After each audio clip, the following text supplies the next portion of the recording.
origins as a chaos cult in the heathen fringes of the Segmentium Pacificus, the Blood Pact has risen to become a notorious threat to the Imperium of mankind, for they are that rare combination, a fiercely disciplined military order with an unswerving loyalty to the ruinous demon gods of the war.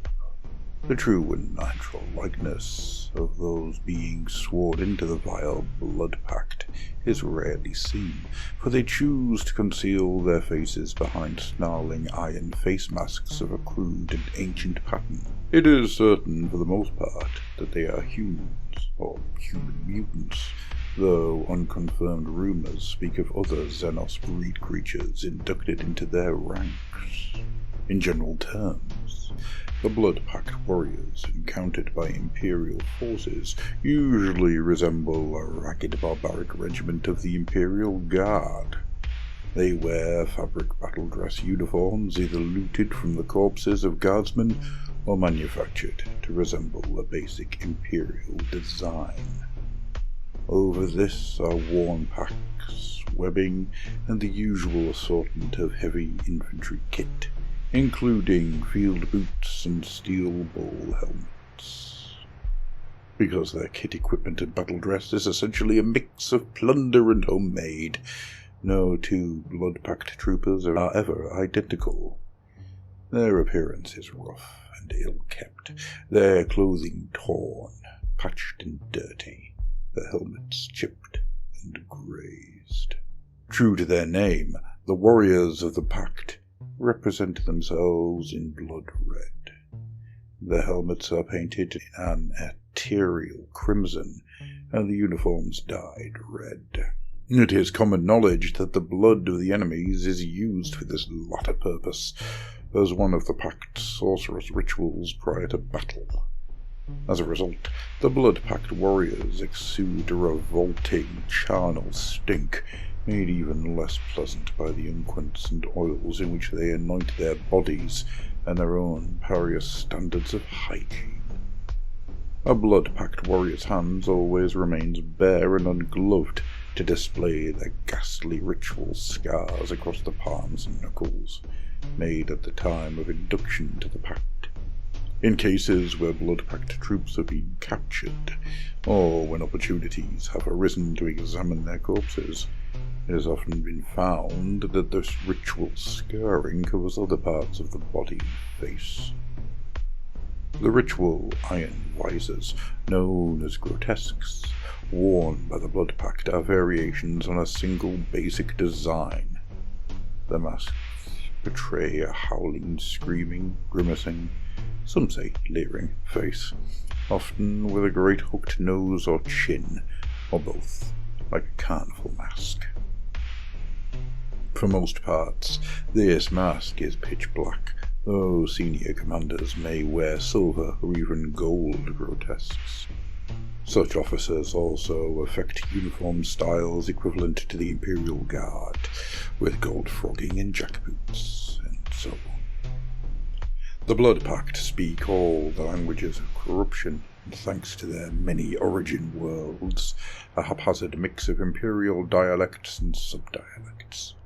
However, War Master Magaroth's tactical advisors have determined that the Blood Pact use their own unique battle tongue, or combat jargon, in the theatre.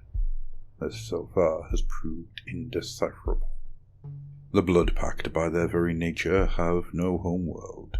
They recruit from the murky, feral worlds of the Chaos Marches beyond Imperial territory, and also from the population of worlds they conquer and overrun. Myths and hearsay speak of the Order arising on an outworld called Gura, or Gara, on the edge of the disputed Sabbat worlds. This would be some 3,000 years ago. The dynastic tribal society of Gura was ruled by a feudal overlord, or Gar, possibly Gur or Guar.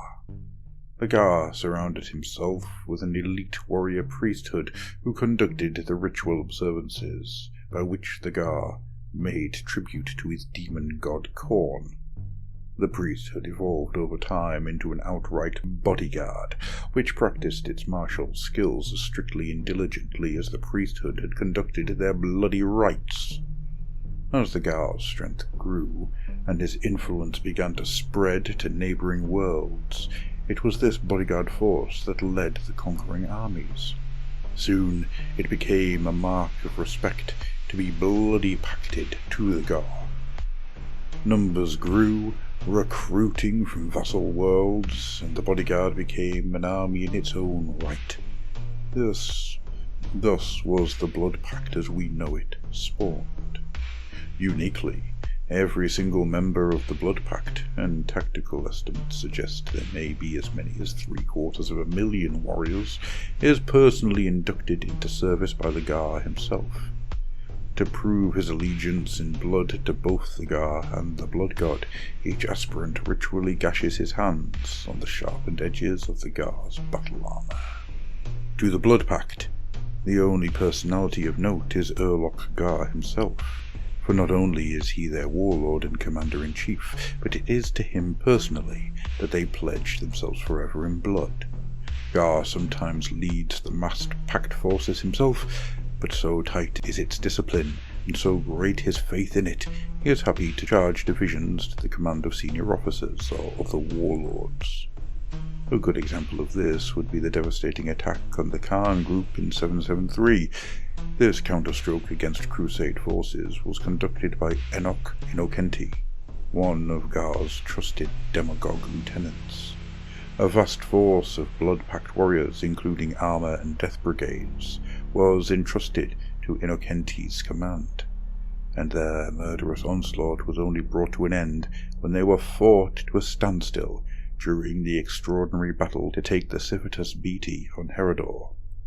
Other Blood Pact elements were serving under Anaquar Sek when he overran the Forge World at Urdesh, providing the Blood Pact forces with a vast and ready source of armor and field weapons. Blood Pact combat resilience was also displayed during their epic defense of the fortress world Morlond, during which period they enjoyed the direct command of the Gar himself.